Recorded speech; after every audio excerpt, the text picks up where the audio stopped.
Today is May 21st, 2015. That means it's Thursday. And this is Wayne Goldsboro Television. I'm Wayne Alley. And I'm Kim Best. Good Thursday morning. Glad to have you with us. Well, you see, there you go. Today I remembered my name. Yes, you did. Your name and what day it was. I'm I impressed. did. Well, I had it written down. I had it written down. Good for you. Good for you. Oh, how you doing? I'm fantastic. Brand new day, get to start everything all over again. Yep. It'd just be different things today and different words and such. Exactly. Thank you Next very Thursday much. night, Center Street Jam. Oh boy. That's okay, so right. this is an off night It's then. an off night. Next Thursday night, join us downtown, 6 to 9, Center Street Jam. Who's going to be here? Do you happen to have that information? I do. Just one I second. knew Let's you see would. who Just it'll be. one Jim second. Quick and the Coastline Band. All right. Boy, they're good. Yes, this is the one that is a military appreciation. That's right. So we will have lots of servicemen and That's women right. that are participating, come in uniform, Yeah. say a few words. Oh yes, it's going to be great. A lot of red, white, and blue. A lot of Oh patriotic boy. colors I happening this love Thursday. it. Thank you very much. I do love it. Yes. Very good. Okay, let's see what we have here. Today at the Senior Center, the Yes. 21st of May. Today the painting group gets underway this morning at 8:30. All right. All What are they right. painting? They paint houses. They're doing one on Mulberry Street today. Well, Did maybe you just that. make that Yeah, up? I just made that That's up. right, you just made that up. Okay. Okay, not really. Don't. Okay.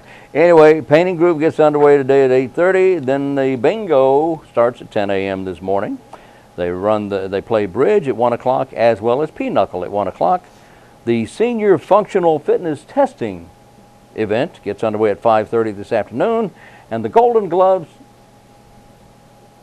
Pardon me. Yes. Golden Grooves dance class starts at 6 p.m. The Learn Fitness Equipment program begins at 7:30. They have a very nice fitness Yes, room they there. do. Lots of nice equipment, and this is a program that helps you learn how to use and be safe on this equipment. Absolutely. Wonderful.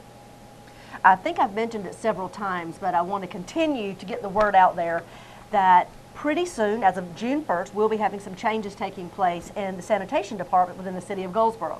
Oh, Yes, okay. we have talked about the fact that our sanitation trucks will be looking very different. Oh, the claw. Yes, we are moving to automated solid waste pickup, and this is a truck that will have one driver. No one will be on the back of the truck. It'll be automated. They'll push a button, and the arm and the claw will pick up your trash, dump it, put it back down. Same thing with your recycling.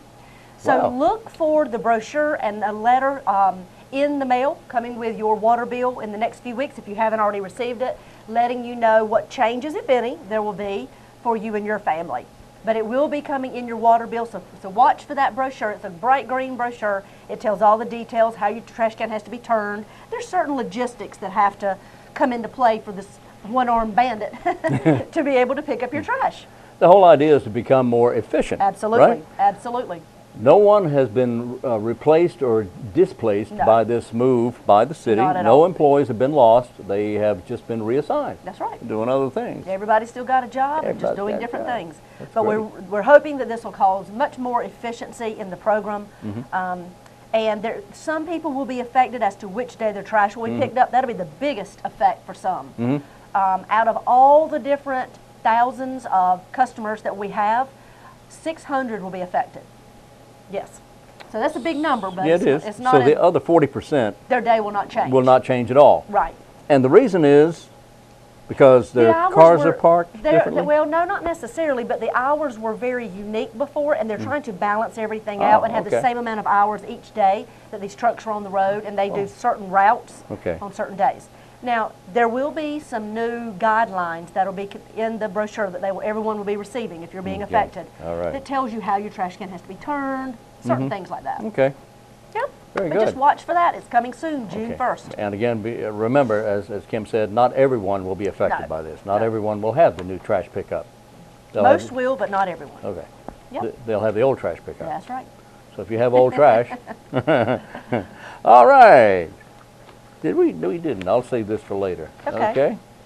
Sprinkler Fun Days will be happening downtown at Oh, boy. Cornerstone Commons. Really? That starts Thursday, June the 4th from 3 until 4 p.m. It'll be every Thursday from June 4th through the summer. Wow. And that's where the Goldsboro Fire Department sets up their giant water sprinkler. Oh, boy. And anyone, doesn't matter what age you are, can come down and you can be a part of this large giant sprinkler down in Cornerstone Commons every Thursday from 3 to 4. Oh boy. Oh yeah. There you Beat the go. heat.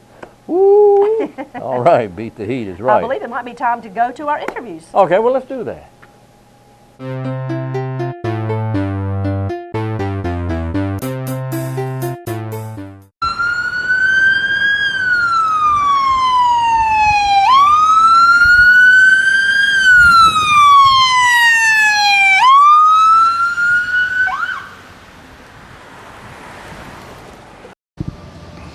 We're talking with Jason Gray now, and Jason, tell me what you do for EMS here in Wayne County. I'm a EMS shift supervisor. I am in charge of an entire shift. We have 3 different shifts to cover the ambulances 24 hours a day. So my job is to make sure that things run smoothly. We have the schedule covered, you know, when somebody takes off or is sick. We schedule part-time help. We respond on major calls, major traffic accidents, cardiac arrests, to assist the crews that are actually going on the call. How long have you been with EMS? Altogether, I've been with EMS since I was 15. I started with a volunteer squad as a junior member, so about 17 years now. Wow. You must really enjoy this. I do. It's something that I knew as a kid that's something I wanted to do. I was always fascinated by it. So. Wow. I tell you, you and I talking before we went on with this, that in my opinion, it takes a very special person to not only want to do this, but to continue to do this kind of work and enjoy it. I would agree. It's not something that I don't think everybody can do it. Everybody's not meant to do it. Right. We see a lot of bad things, but we also see a lot of very good things. Yeah. So it takes somebody that really wants to do this kind of work to be able to do it for a long period of time. All right. Now, as shift supervisor, you supervise how many people? 21 on shift every day. On shift every day. And what sort of training have you had as an EMS supervisor?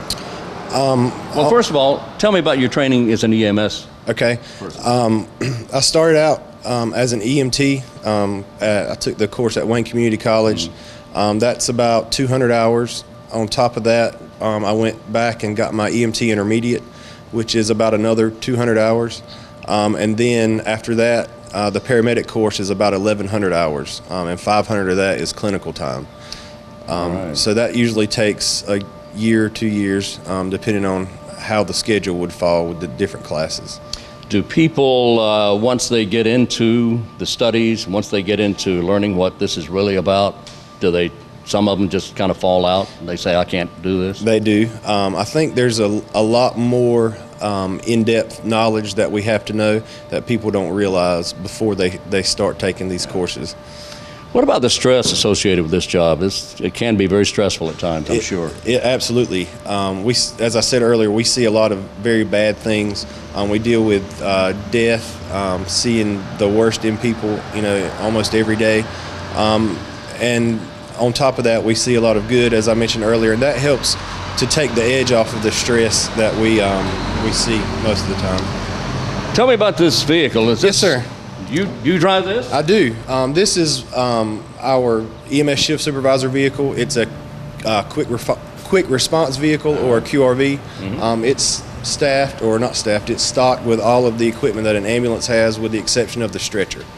So if we arrive on scene first, we can go ahead and start patient care, provide the same treatment while we're waiting for the actual transport. So the only thing that's not in this vehicle is the stretcher? That's correct. Everything else is there? Yes, sir. That's correct. Oh, wow. That's pretty impressive. I didn't realize that. Yes, sir.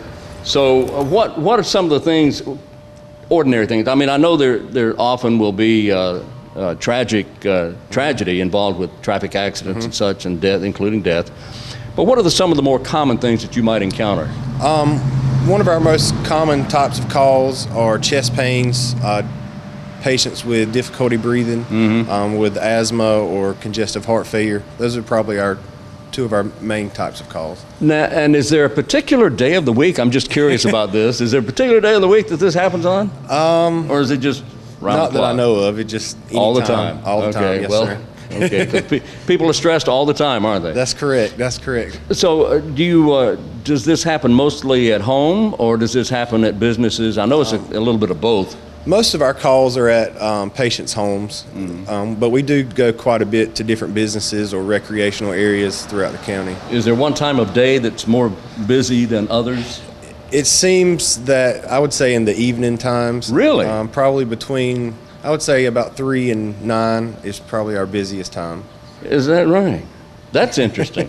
So if don't go home between 3 and 9. Okay. Okay. I'm not making light of a serious topic here, but that's interesting. I didn't realize that between 3 and 9 is when you get most of the calls. It seems that although way. it's a 24/7 thing, isn't it? Yes, sir. That's correct. Any advice to people who perhaps encounter an emergency at home or wherever they may be when they call 911 and say, "I need help"? What do you tell these people? How do you handle that?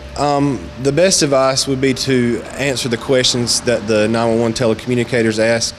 They relay that information to us, so it can help us prepare while we're on the way to the call, so we can kind of have an idea, a game plan whenever we arrive. So when they say 911, what's your emergency? Slow down, speak clearly, Stay as calm as you can. stay calm. And the first thing that they need you to provide is the location that you're at. So if for some reason the call is disconnected, that they can send some kind of help. Yeah. You know, That's the maybe first before. thing, is Yes, tell them sir. where you are. Yes, sir. First thing, foremost, most important, tell them where you are first. Yes, sir. And then describe The type of symptoms you're having. the Yes, type sir. of symptoms And- or the emergency. And different symptoms would warrant different response. In some locations throughout the county, if you're having chest pains or if somebody's unresponsive, they will also go ahead and send the fire department to assist us. Okay, So, very good. Jason Gray is a supervisor for the Emergency Management Services Office of the Office of Emergency Services. Boy, what a title you have, man.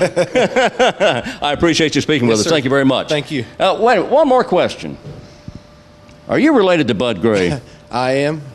I'm He so is my sorry. grandfather. Is he really? Yes, sir. All right. All right, Jason, thank you so much. Thank you. All right. Thank you. Here we are at the Office of Emergency Services, and our next folks we want to talk to here. What's your name? Kelly Forbus. Hey, Kelly, and you are? Braxton Hood. Braxton Hood, Kelly Forbus and Braxton Hood. Now, you guys are a team, and this is your vehicle, right? Yes, sir. Kelly, how long have you been with the OES? EMS? 5 years. 5 years. Braxton? About 2. About 2 years, okay.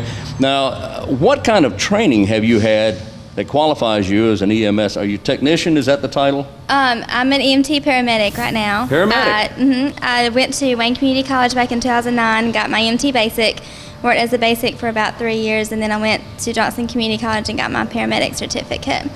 So, Braxton, what's your background? I'm a intermediate. I got my basic and intermediate at Wayne. Okay, and is your goal to become a paramedic or what? One day. One day? All right, what about you? Are you happy where you are? You want to move along? I'm very happy where I'm at. Maybe one day be maybe upper administrative, or eventually do critical care. I'd love to do critical care, but it'll be a couple years. Try to get some experience. Okay, but that's a goal for you. That's great. Braxton, what inspired you to become part of this team, to become a part of the EMS? I mean, there had to be a reason that you said, hey, I want to go out and help people. You know? Well, I was a volunteer fire Okay. before, and one thing led to another, and here I am. All right, well, I can understand that. How about you? What inspired you to become a paramedic? I knew that I wanted to be in the medical field, but I didn't know exactly what I wanted to do. I grew up around paramedics. So, Oh, did you? Okay, My so you mom's know a what it was paramedic. about. Yeah, so just followed in her footsteps. So you see a lot of things, don't you? Yes, sir. You wanted to get into the medical field, but this is interesting work. Oh, yeah. It can be exciting, and it can be tragic. How long have you been driving the vehicle? 5 years. About 5 from day one. And It's included in your training. There's a online class you can take for driving emergency vehicles as well. All right, now wait a minute. It's called EVOC. I don't remember exactly what it stands for. It's an but online class to learn how to Yeah. drive a vehicle. An emergency vehicle. An emergency vehicle. All right, I find that interesting. Although I'm sure it works fine. I'm sure it works fine, but I'm just the idea of learning to drive online. There's a lot. I mean, you've got to be very careful because you are driving at not excessive rates of speed, but you are Right. driving a little bit faster than the typical citizens. So you've got to know how to, pass people the appropriate way and where to park on certain scenes. Oh boy, for let your me. safety. You know what? I'm glad you brought that up. Now, people don't realize that EMS, ambulance, and this type vehicle, you can only drive up to a certain speed. You cannot go as fast as you want to go. That can be very frustrating at times. So, what would be your advice to people who hear an ambulance or hear a siren and say they're stopped at a stoplight? And there's traffic to the right, traffic to the left. What do? Stay still. Let Just us don't move. maneuver around you. You will work your way around, even if Yep. you have to go into the median. Yep. I've seen ambulances do that. Yeah, because we're trained to go around vehicles. We don't want you, regular vehicle going into oncoming traffic, get hit head on. We are seen a lot easier than just a regular vehicle. So you're advising people if there's a multi-lane can't go highway, anywhere. if they can't go anywhere, sit still. Yep. Don't do anything. Otherwise, move to the right. And at times you have to go into the other lane of traffic, do you not? Yeah. Into oncoming traffic. And again, you have all these Safely. You have all the lights going, and you have your siren going, and and people need to pay attention. Yes, sir. Yep. All right. What about somebody who says, "Well, I didn't see them"? Do people ever say that? I didn't see that ambulance. They're probably saying it to themselves in their car, but we do have an extra horn, and we try to let them know that we are behind them. We have different cadences on our siren. We have 3 different noises. Try to change that up a little bit. Yeah. Try to get their attention. Get their attention. Now there are some people who panic when they see or hear. But Yeah. again, you just say, don't panic, just sit still. Yep. All right. And that's going to a scene and coming from a scene. Yeah. And the whole idea is to take care of the patient or the person who's injured. Yep. Including ourselves. Including yourselves. Yeah, we don't want you to get hurt either. Yeah. All right. So Braxton, when she's driving and maneuvering around the traffic, are you navigating or what are you doing? I'm watching out, What, making you're- sure traffic's clear. All right. You're another set of eyes. You're looking Yes. around as well. All right. Now, Sometimes you can't see out the other side, and yeah. you need another head in there to look. It takes So- 2 to do it. It does take 2. So when you get to an accident scene or you get to someone's home who's called for assistance, what's the first thing you do? I'll make sure I'm safe. Okay, that's good. Because if you're not safe, you can't help the people who need help. All right. We gather our equipment, go to the accident, into the house wherever we are. Introduce yourself. Let them know that we're here to take care of them, and ask, what made them call 911 today, and go from there. We Okay. have different protocols for different situations. Do you run into people who are excited? They're nervous. They're scared All the time. all the time. And how do you handle that? You just got to do your best, try to reassure them. Like, we have to remember to stay calm because it's their emergency, not ours. So we stay calm, try to assure them that we're just here to help them, and we'll be by their side until we get them to the ER. Very good. And the whole idea is to help people, save lives. Yep. That's what you do every day, isn't it? Yes, sir. That's an amazing job. That's an amazing responsibility. It's a very good feeling. It's a good feeling. You like doing this. I do. I love it. Absolutely love it. That's wonderful. I was telling a gentleman a little while ago, it takes a special person to do this kind of work. You feel that way? Yes, sir. I said that even before I was in it. Really? Yeah. Well, you've been around paramedics a long time. I grew up a long time ago, and I remember a TV show called Emergency. And I think everyone in the paramedic business, in the life-saving business, is familiar with that program. Have you heard of that? Do you know that program? I do, and I've seen a few episodes of it. I haven't watched all of them, but I am Well, it's in familiar. syndication right now. Catch it on your local channel. But it's a great program. And they are constantly saving lives. Every day there's something, of course, otherwise it'd be a pretty boring show. But I think that may have inspired some people to get into this line of work. All right, tell me about your truck here. Is it a truck? Is it, what do you call this? A vehicle? You call this an emergency what? An ambulance. Oh, that's good. I like that. Write that down. Okay? An ambulance. Okay, and this actually transports people from emergencies to seek medical help at the hospital or wherever. Yes, sir. Yep. All right, tell me about it. Well, we have outside compartments we have some oxygen in this compartment, a big old backup tank of oxygen. In this, you want me to open it? Well, in just a minute. Okay. All right. We run a mini emergency room in here. A mini emergency room. Wow. In this box. So we can do pretty much anything that ER doctors can do except for any kind of surgical advanced procedures. You don't get into advanced procedures? If you go into a cardiac arrest, we'll do everything that the ER will do. You have everything in here, defib and everything. Yep, medicines. And are you licensed? You're licensed to apply to give the medicines? Yes, sir. The vaccination, shots, inoculation, whatever you call it. All right? All yes, the sir. above. Yes. You're licensed to do that, and you have to qualify for that, do you? Yeah, like I said, there's 3 different levels. There's the EMT basic, EMT intermediate, and EMT paramedic. And depending on the certification you are, there's certain skills that you can perform at each level. And as paramedic, you're at that top level, and you're in the middle there. You're in intermediate. Okay. And what happens? Does this ever break down? Yeah. What happens? What do you do? Call our supervisor and and say, bring me a lug wrench, right? And we just get it towed to wherever and get a backup unit. Well, what does 911 center do when you report in? I've got a breakdown here. What do you do? They take us out of service until we can get onto another truck because we have to transfer everything on here onto a backup unit. Okay, onto a backup unit. Now, that's not the backup unit that goes to the emergency. That's another unit, isn't it? Let's say if you're called to an emergency and this breaks down, you notify 911 call center, and then they immediately they'll send a another mutual aid truck, like somebody from another district. And then to until we can get back in service. To that call. In the meantime, you're sitting on the side of the street here, on the side of the road, waiting on... I mean, unfortunately, it happens, just like with any vehicle. Well, yes, that happens. You can't avoid that. Things break. So when that happens, they send a replacement vehicle to the scene that needs help, while you're waiting on another vehicle to come, and that's where you transfer your equipment out and such as that. And you get this one fixed and back in service. Get it back in service as quick as we can, yeah. All right. All right.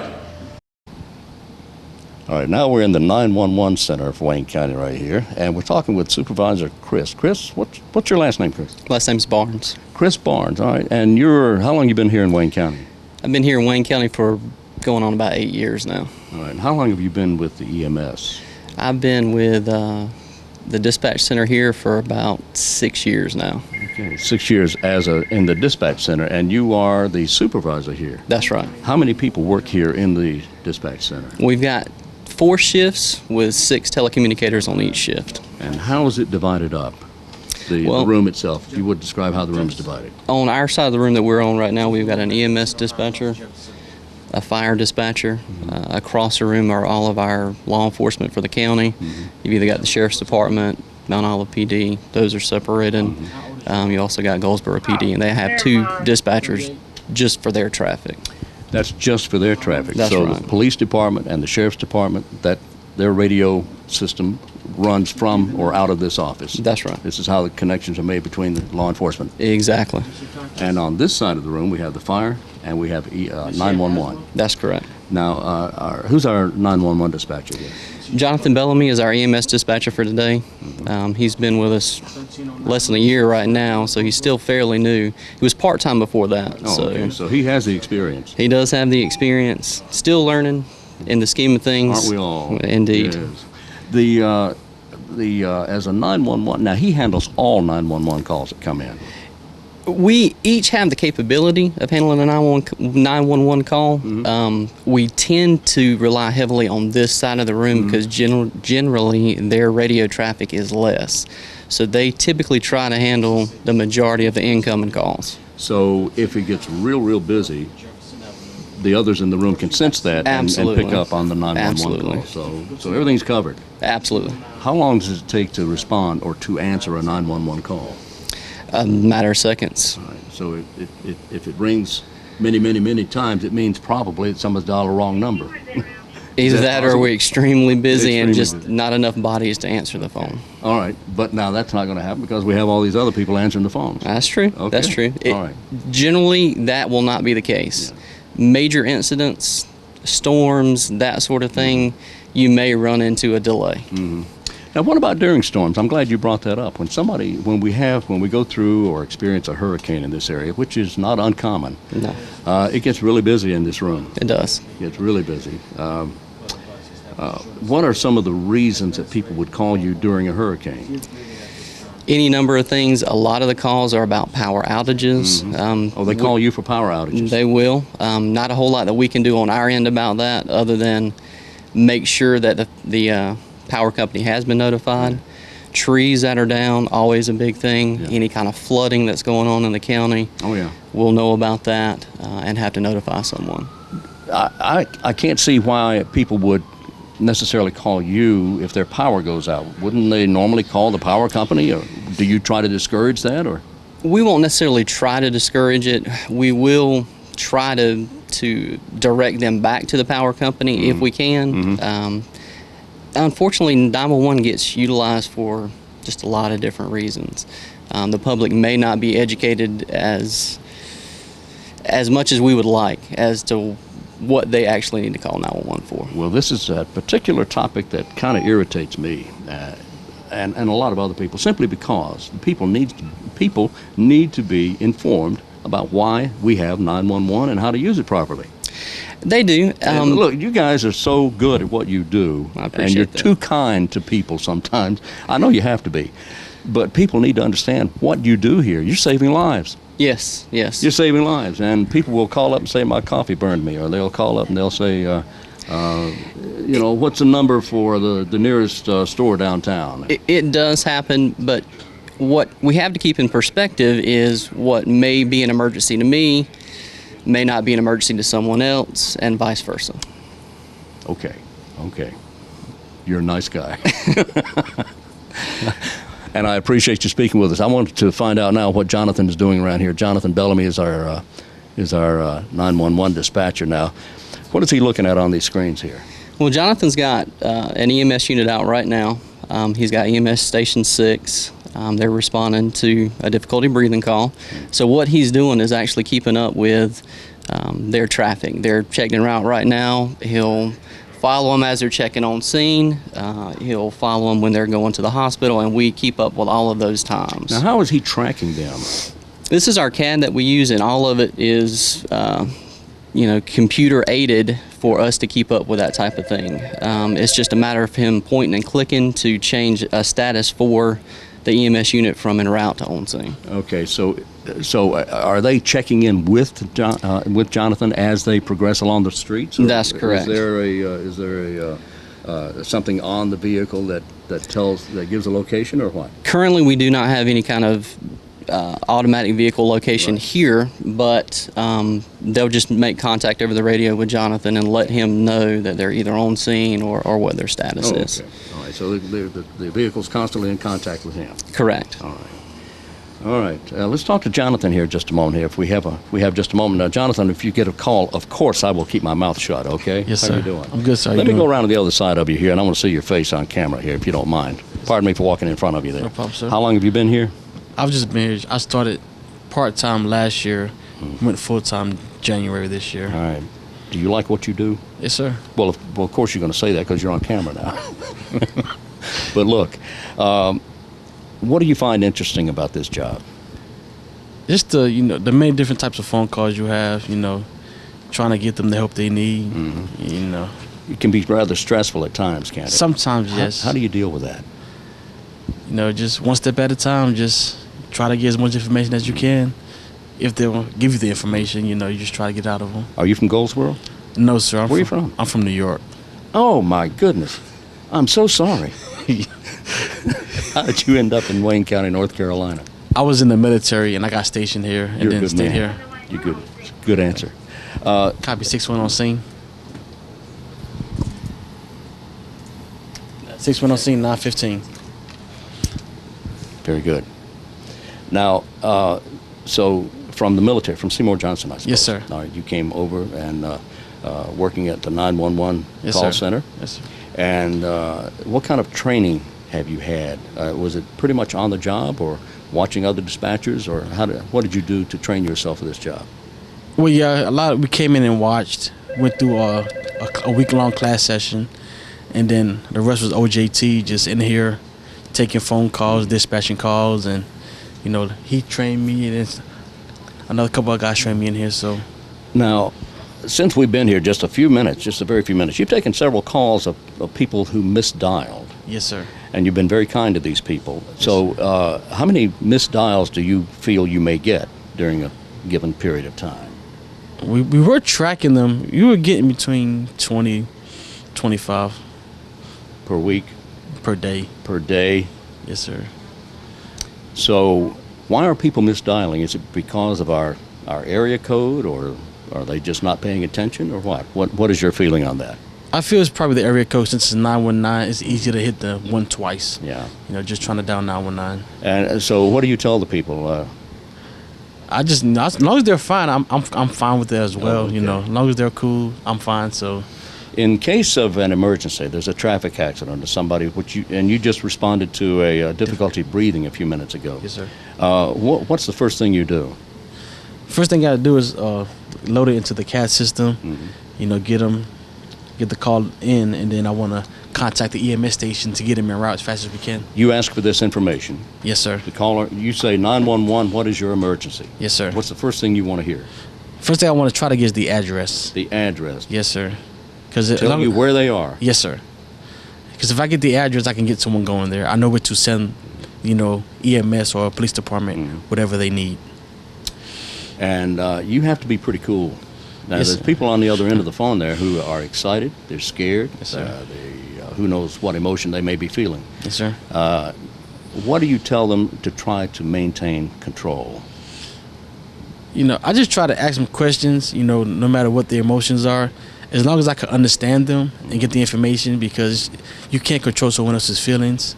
So as long as they can speak to me and I can understand it, I'm fine. All right. As long as I get the information. The idea is to get help to them as quickly as possible, Yes, sir. and perhaps save a life. Yes, sir. All right. That's important. Yeah, that's exactly. Very important. Yes, sir. All right. Thank you for speaking with us. Jonathan Bellamy, who is a 911 dispatcher here in the dispatch center. Thank you, sir. Thank you, sir. I appreciate it. No How problem. long have you been out of the service now? 2 years. Thank you for your service. Yes, sir. All right.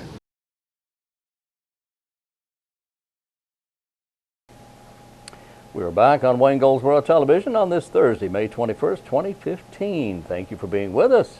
That's right. Happy Thursday. I know. I'm still happying about the Seymour Johnson Air Force Base Wings open Over house Wayne. and Wings Over Wayne Air Show. Yeah, Wow. it was fabulous. Wow, It really boy, was. I It tell took ya. a lot of organizing and a lot of people's time Yeah. to get that put together to go as eloquently as it did. Well, they take a short break and then they start on the next one. That's right. Which is in 2017. I can't wait. It takes a long time to plan it. It does. All right, let's see who may be celebrating a birthday All right, today. tell Today, us. the 21st of the month. A lady by the name of Alice Drummond. If you don't know her, you'd know her if you saw her. She has done an amazing amount of television, movies, Broadway, everything. She's done everything. Alice Drummond's 87 today. Mr. T's having a birthday. Mr. T, how old is Mr. he? T, he is 63 years today. Let me tell you something about Mr. T. Now, this sounds long, but I think this story is worth telling. Okay. Lawrence Theroux, That was his real name? that was his real name, Mr. T, Lawrence Theroux, A-Team, and Yes. he's done a lot of different stuff, but he's done a lot of things, including as a professional wrestler. But he grew up on the rough side of Chicago, in the ghetto. He's second to the youngest of 12 children. Wow. He has 4 sisters and 7 brothers. He grew up in the housing projects in Chicago. His father, Nathaniel Theroux, left when Lawrence was 5, and his mother raised the family on $87 a month. A family with that many children on $87 a month Wow. in welfare in a 3-bedroom apartment. Well, Mr. T's brothers encouraged him to build up his body in order to survive on the streets. Right. He has commented, if you think I'm big, you should see my brothers. His mother is a very religious woman who has had strong influence on him. He says, and this is a direct quote from Mr. T. He says, "Any man who does not love his mama can't be no friend of mine." Wow. He was an average student in school. Most of the time, he says, this is a quote, he says, "I stared out the windows just daydreaming. I didn't study much because I have a photographic memory." Apart from one spell between the 5th and 7th grades when he went a little astray, playing hooky, acting tough, being disrespectful, he was a well-balanced, well-behaved child. And he worried about how his mother would feel if he ended up in jail and stayed out of trouble. He stayed out of trouble because he was Wow. worried about what his mother would feel. If more people felt that way, we Oh, would yes. be in much better shape than we are. Like the lady Absolutely. that went into the riots and got her kid out of the Right. Oh, yeah. in Baltimore the other day. Yes. Think about that. My goodness. Think about that. It's all about good parenting. For sure. It makes a huge difference. And you were with the partnership for a while, and you have seen that as well. Oh, firsthand. You know. Firsthand. Yeah, you've seen good parenting. Good and bad. Yeah, I'm afraid you have, yeah. Okay, bad. today's the 21st, and That's right. let's see, we covered, I have a couple of other birthdays here very quickly. We've All we've got Judge Reinhold. He was in Beverly Hills Cop. He played a policeman, police officer. Nick Cassavetes is John's little baby boy. He and Gina Rollins is his mother. Nick Cassavetes is 57 today. Carolyn Lawrence does several voiceovers, and she is Sandy on SpongeBob. Oh, wow. Sandy, all right, she is 51 years today. Lisa Edelstein in the TV show House. Yes. She was Cuddy. Okay. Lisa Edelstein is 49 today. She's Celeste in The Good Wife. And she's Abby on Girlfriend's Guide to Divorce. Don't know that show. You know, there's a lot of shows that are listed that apparently are on other networks. Right. Oh, yes. Besides the big basic ones. usual networks that I've never heard of. Faruza Balk, and I mention her only because she's done a tremendous amount of stuff. She's only 41, but her name is Faruza, which is turquoise Oh, wow. in Farsi. Which is my If you favorite speak Farsi, well, look at you wearing turquoise, okay? So you're wearing Faruza, rather. Faruza. Faruza. Anyway, she's 41. Sarah Ramos is 24 today. She was in Parenthood, or is in Parenthood as Hattie. And Hutch Dano. I don't know this kid. He's 23 today, but his grandfather is the late Royal Dano, who is one of the finest actors of all time. His grandson, Hutch Dano, 23 today. Excellent. All right. Well, guess what? I believe it's time to end it. Is that what Time all for that us to was? go home? Yeah, that's a lot of signs and Time for all us that. to head on out. All right, well, we'll be back in here tomorrow on Friday just for you at this time, and I hope you're right there at this time as well. For Wayne Goldsboro Television, I'm Wayne Alley. And I'm Kim Best, and this is what's happening in your community.